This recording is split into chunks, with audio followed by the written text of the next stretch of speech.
we could jump right into our show. This is your boy Charles Gregory with the beautiful Lauren Sizzle. and the beautiful. Classy Lady Sparkle. And this is your boy Charles Gregory on We Talk Weeklies After the Talk on WPPMLP, Philadelphia, 106.5 FM. We Talk Weeklies After the Talk. And as you know, we have someone with whom I have a tremendous amount of respect for. But before we get into that in this dynamic interview, Classy Lady, tell me, who do we have today? Who do we have today? We have a classically trained pianist and an accomplished musician. Her name is Lydia Rene. Her sound is best described as like an indie, vibrant soul with influences ranging from Jill Scott and Phyllis Hyman to James Taylor and Carole King. Lydia's blended sound will take audience to a higher musical plateau. She recently appeared in a movie sequel that is well known around the world. Let's give a warm We Talk Weekly welcome to Miss Lydia Rene. Hey. Hello. Hi. Hey, beautiful. Thank you so much for having me. Gorgeous hair. Yes. Thank you. Yes. Love it. Yes. Well, welcome to the show. I'm excited to have you. Just a quick little story about me sliding in her inbox like, yo, I gotta have you on the show. It's no question. And she was just like, yeah, no doubt. You were supposed to have her last week. Something came up, because we wanted the exclusive. I mean, but we excited because somebody from Philly, also, what was it? Monica, Simply Monica. I think you was on her show. Kudos to, her and all the independent media in Philadelphia. I get excited when I see, people in Philadelphia just kind of doing what they do, which is the reason why I'm excited to have you on. But the reason why I wanted to reach out, and I want everybody who's actually watching this and will be watching this, this is what made me slide in her inbox. Take it to listen.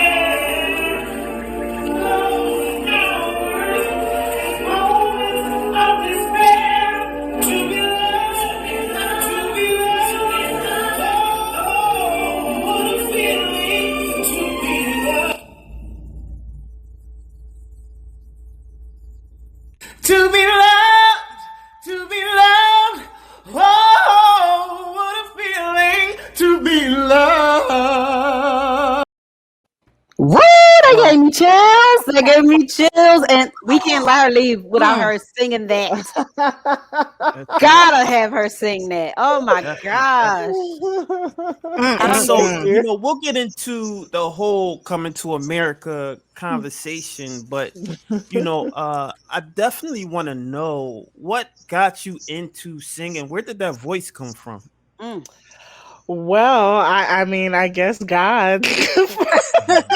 Yes. For starters, but everybody in my family sings or plays piano or does some kind of music. My aunt is a gospel singer and evangelist. My dad is a music minister, pianist and piano teacher. My mom is a choir director, so it was just kind of there. That's how our family works when we get together for holidays, Christmas and Thanksgiving. We just sit there, play piano and sing. So I don't really know anything else. But the reason I started singing, I really just wanted to be a songwriter at first, but my aunt encouraged me to start singing the songs that I was writing. And I was like, I don't know. But she was like, no, you should really sing them. And that's really why I started singing, because my aunt encouraged me to start doing it. Awesome. That's awesome. I would love to be invited to the barbecues, the Thanksgiving dinners, when y'all get together and start playing that. I know all of y'all are amazing. Start playing all that music. Oh man, that's the type of energy that and it is Women's History Month. And what woman inspires you? Oh, there's so many. Of course, Jill Scott is the reason that I got into soul music, period. At 14 years old, I heard her debut album and I was hooked. Wow. You know what I'm saying? I love women like Roberta Flack, just classic songwriters piano players. There's really not that many of them, and Roberta Flack was, to me, is one of the best to do it. She's an amazing songwriter, and she still sounds great to this day. Also, more currently, Avery Sunshine. She really inspires me. Mm. She's so dope, and I seen her at Warm Daddies when I used to live in the area. So she's so amazing. She's so personable and so nice and so sweet and just so talented. Wow. I echo those sentiments. I love her too. And just listening to your voice, I can hear that inspiration. But I want to preference this interview by asking, how are you? How are you with all of that's going on, the pandemic? How's your mental capacity right now? How are you doing? I'm doing okay. I'm doing much better now in 2021. We've been locked up so long. I'm like, what year is it?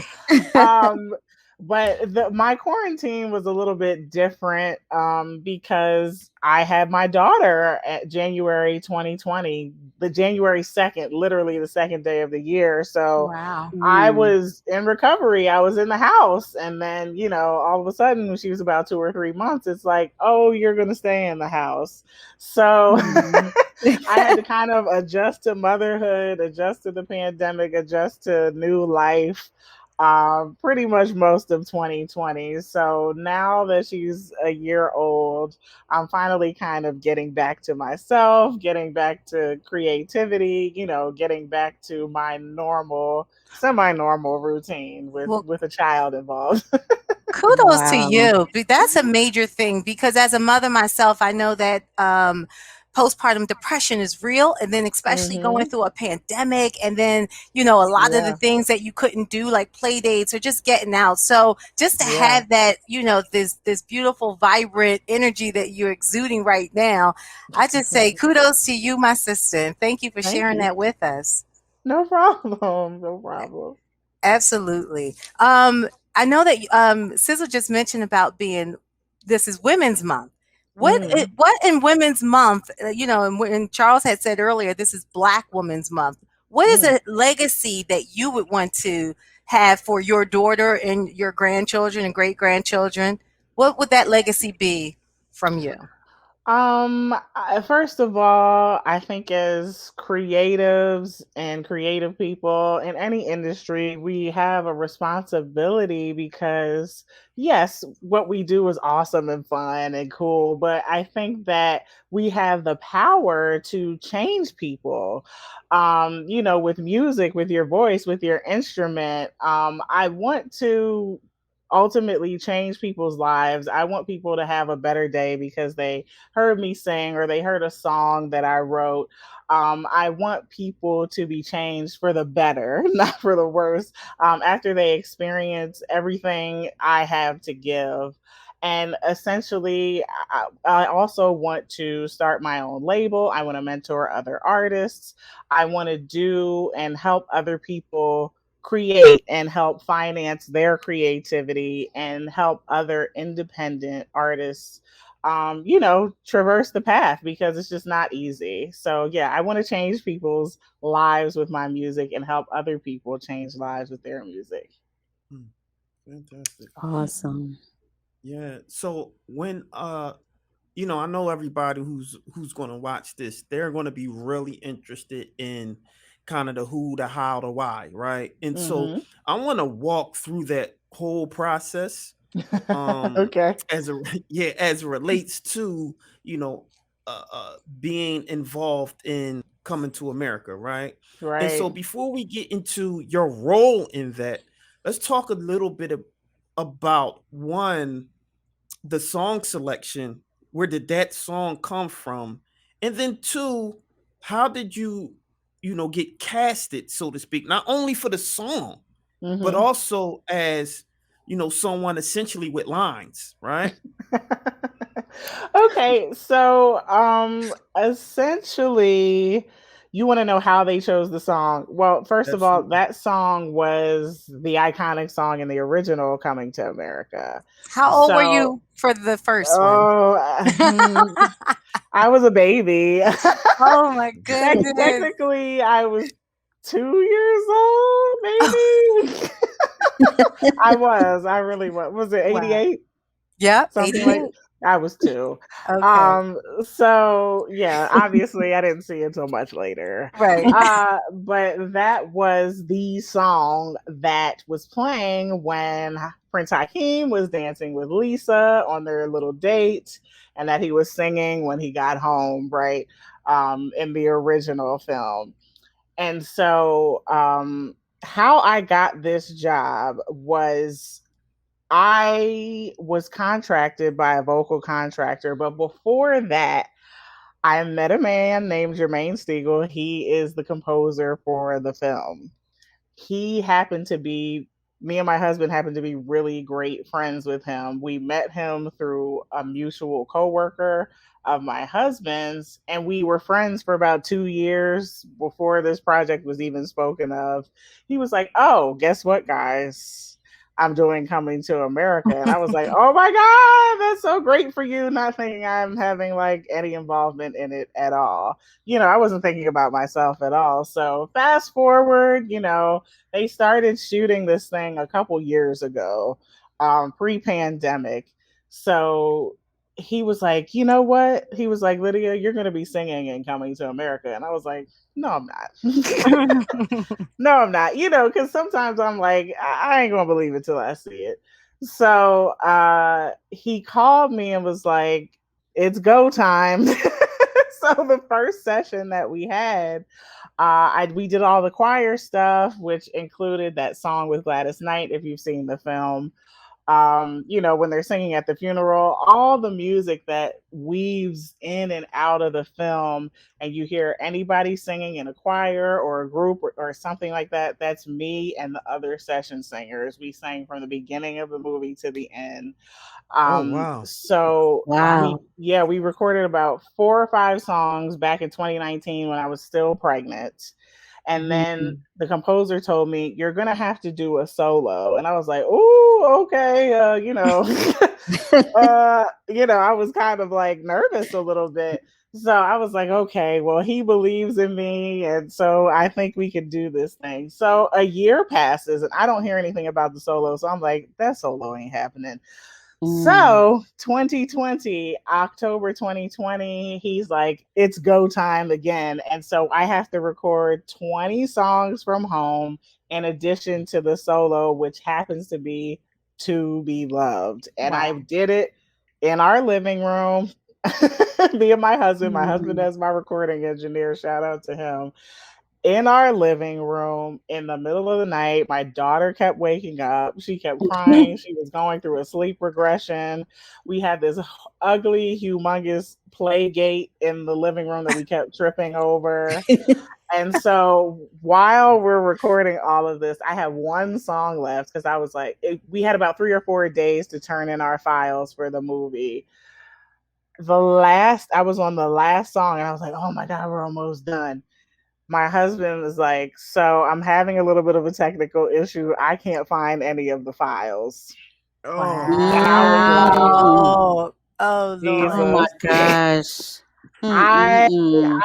I didn't say anything. I just put my jacket on and walked out to the car and sat in the car and I cried. I boo-hooed because we were so tired. We have been up for 4 nights straight recording till like 5 o'clock in the morning.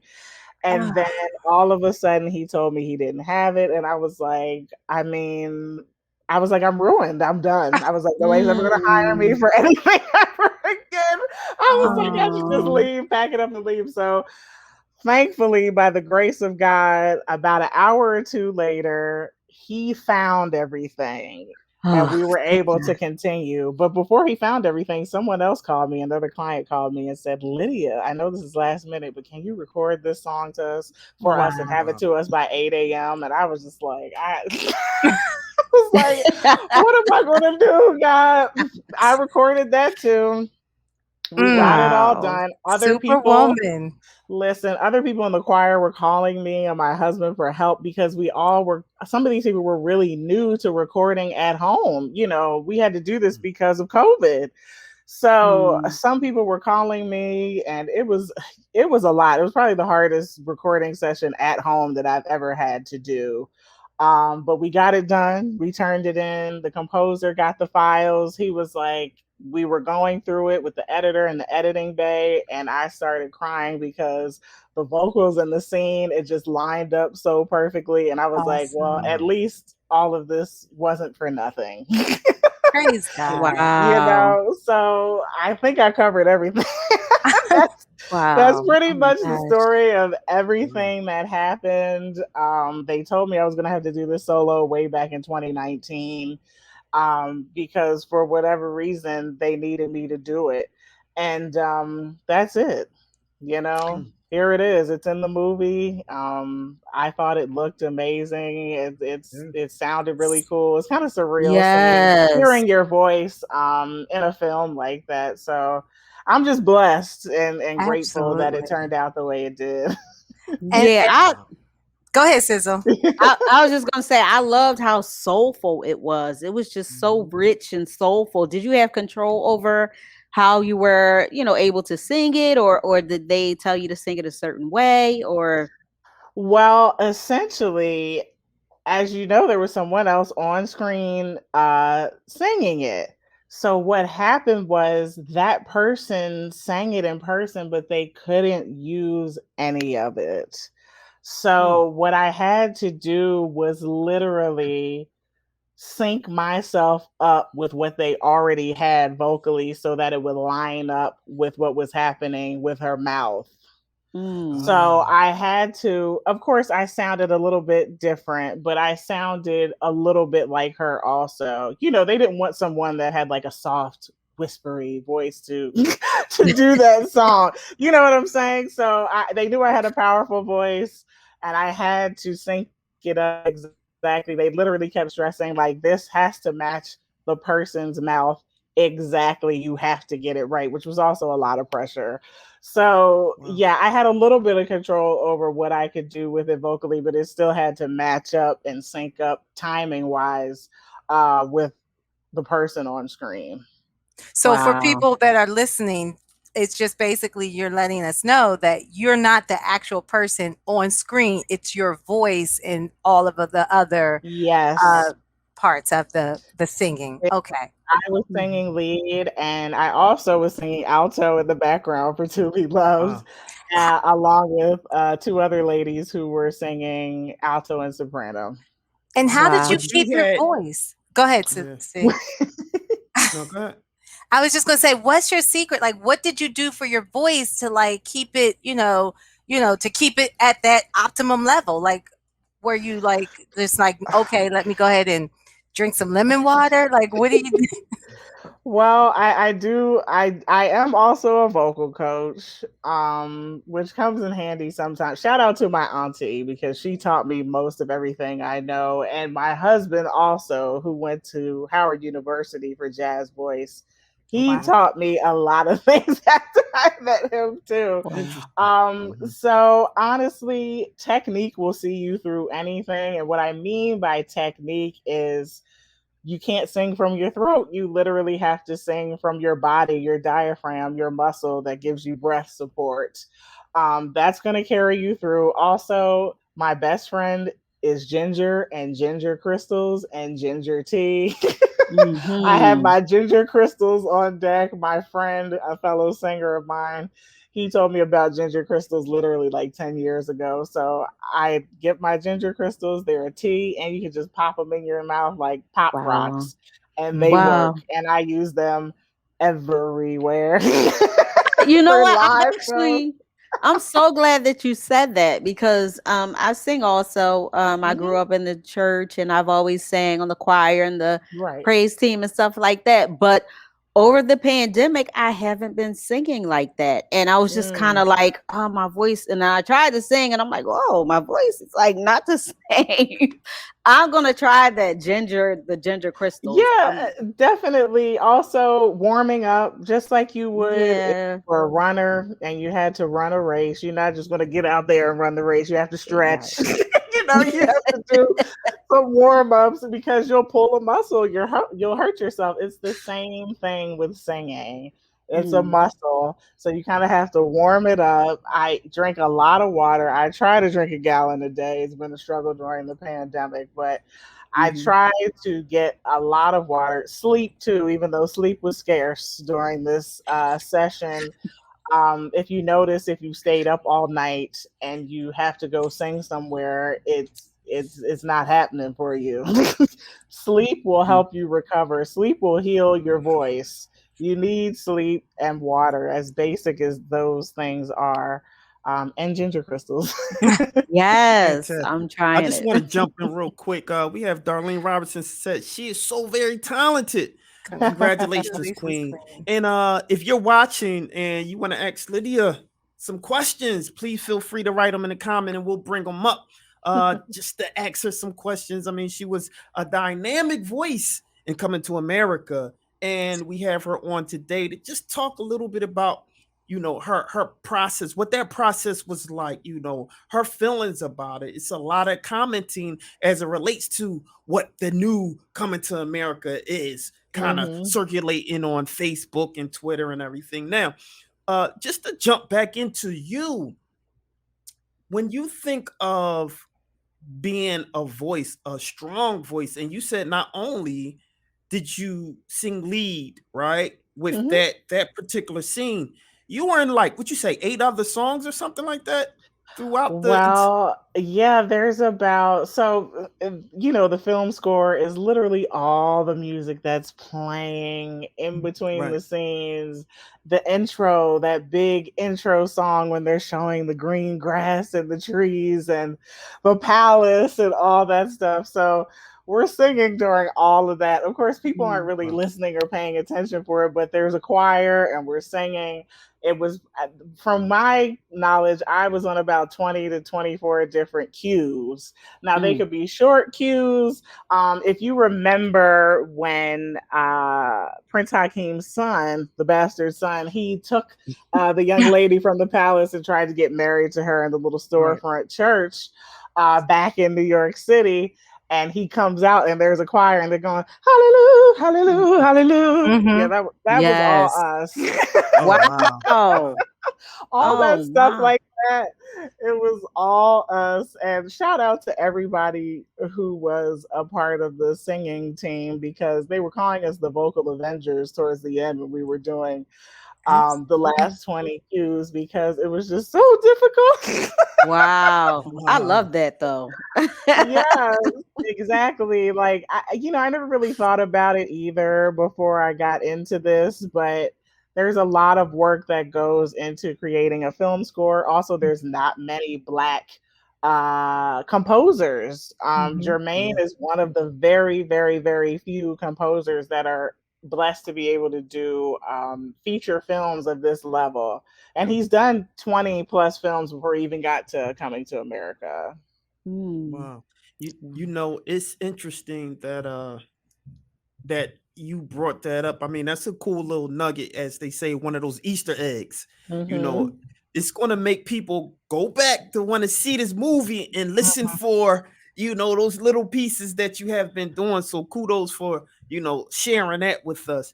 What Right. what what does it feel uh to you that you were amongst some legends? Your Absolutely. voice, has blessed pretty much, this will be an iconic film, whether you love, hate it, or whatever. It's an iconic Yep. film. It's so many A-list Black excellence actors Mm, and actresses, not only actors and actresses, but musical talents in Vogue was in right. there. I mean, you're talking about major headlining artists who were in that film. It Yeah, employed so many of our people. And it so when you did. talk about movies that's as iconic as that would be, how does it feel to be able to say that you were included and participating in something like that? I think I'm still processing that. When you're in it, it's like, oh, the work is done. You know what I'm saying? You don't really think about how big this is. I think I'm now starting to realize how big this is now with everybody that's congratulated me, that's, commented on my posts, people that have reached out to me, people that I look up to that have reached out to me. It really is just a blessing. I hope to do more. This isn't the end, but I'm very, very grateful and humbled, honestly, to be a part of it, because the reason my voice was used is because somebody believed in me. You could be awesome, you could be amazing. I know so many talented people, but if nobody's giving you a chance, if nobody's helping to lift you up or believing in you, you can't, there's no open door for you. So I just am grateful that somebody believed in me, they saw me, and they thought I was talented, and they gave me a chance to be in it. Absolutely. Wow. That's the That's truth. awesome. That's awesome. And just to kind of piggyback off of that, could you give that basically was words of encouragement or advice, but could you give that to a young lady who's kind of like, wanting to step out there, but maybe having some second thoughts or something like that? Yeah, I would say always go for what it is that you want to do, because um if you love it, the money will eventually come. The gigs will come if it's what you love to do. Never do anything because you want to get money, or just because you want to be famous. It'll never be fulfilling to you.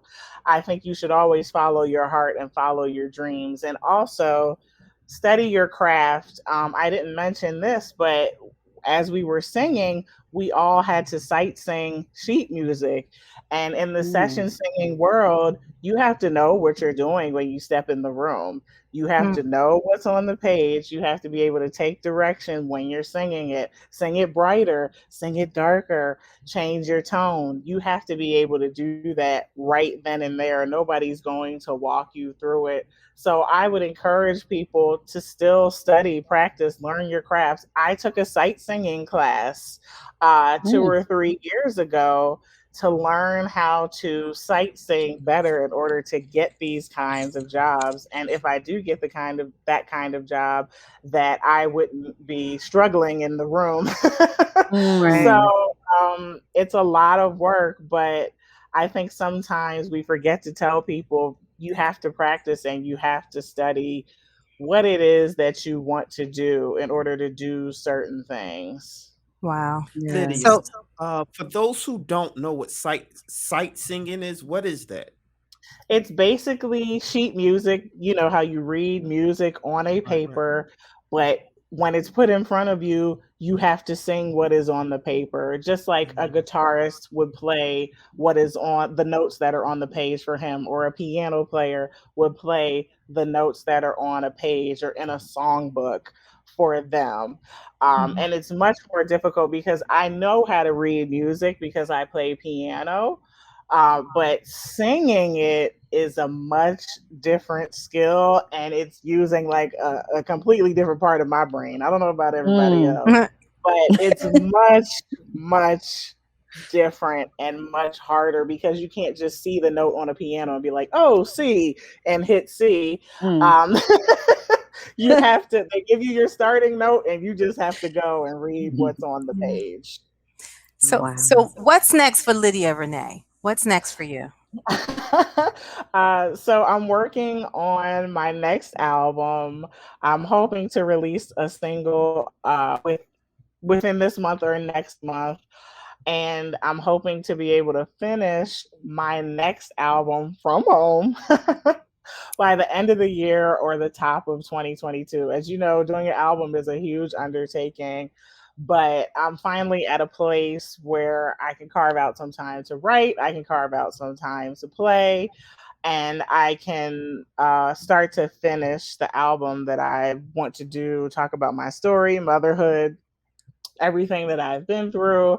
So I'm excited to do that. Oh, well, Queen, we are super, super proud of you. We are Yes. so proud of you. And we know you're going to continue to make us proud.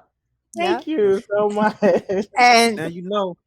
Go ahead. I was going to say, you're not from Philly, you're from South Jersey? Yes, I am from South Jersey, Mount Holly to be, Okay. to be exact. But all my singing was done in Philadelphia. So you I rep in Right. Philly. That's I went right. to college in Philly and I That's right. partied at Temple and That's right. Hey, to you, Hey. to you. I partied so much at Temple they thought I went there. They did. They were like, "You didn't Mhm. go to Temple?" I was like, "Actually, I did not." And I sang at every venue there was to sing at in Philadelphia, the ones that are still there and the ones that aren't there anymore. That's right. Awesome. That's right. Aw. You know, before we let you go, we gotta hear something, right? It wouldn't even be right. So to hear that beautiful voice. I know everybody who's watching would like to hear that beautiful voice, but can you just do me one little favor? After Sure. you sing, I just need you to say who you are and you're watching We Talk Weekly. I'm Oh, using this as a drop. I'm letting you know We that putting you right to work. oh no. Do you want me to sing "To Be Loved" or you're just like saying anything? Absolutely. Go ahead. Yeah, Absolutely. I'll do a little bit. Someone to care, someone to share. Lonely hours and moments of despair. To be loved, to be loved. Whoa, what a feeling to be loved. This is Lydia Rene, and you are watching We Talk Weekly. Yay! Fantastic, Queen. Fantastic. Awesome. Awesome. Thank you guys so much. Absolutely, really appreciate you tuning in. And something that we say to everybody who comes on the show is once you come on the show, you're a friend to the show. And so you're more than welcome to come on anytime. Any music that you drop, let us know, and we'll make sure that we put it on our piece for the radio. We'll support you. And I'm really interested. Next time you do a red carpet or something, or you got some visuals, holler at me, man. Wardrobe Stylist, we'll make sure the glam team put you together, make you look fantastic. Yep. Oh, okay. Awesome. I surely will. I surely will. Yeah. And give kudos to the hubby, because without the hubby, I mean, Yes. it couldn't have happened like that, Yes. Amen. Shout out to Brian, my husband. Yeah. No doubt. She said, All truly right. gifted and Miss blessed. Linda. Fantastic. Thank you. Yes. I No doubt. Well, appreciate it. thanks for tuning in. And again, you're watching We Talk Weeklies After the Talk on WPPMLP Philadelphia, 106.5 FM. We Talk Weeklies After the Talk with the beautiful Lauren Sizzle. and a beautiful Classy Lady Sparkle. and a beautiful. Lydia Rene. That's right, y'all. You're watching We Talk Weekly. We'll be right back after this, y'all. Holla! We in the building. What's going on, you guys? This is Bridget Kelly, and you are locked into We Talk Weekly.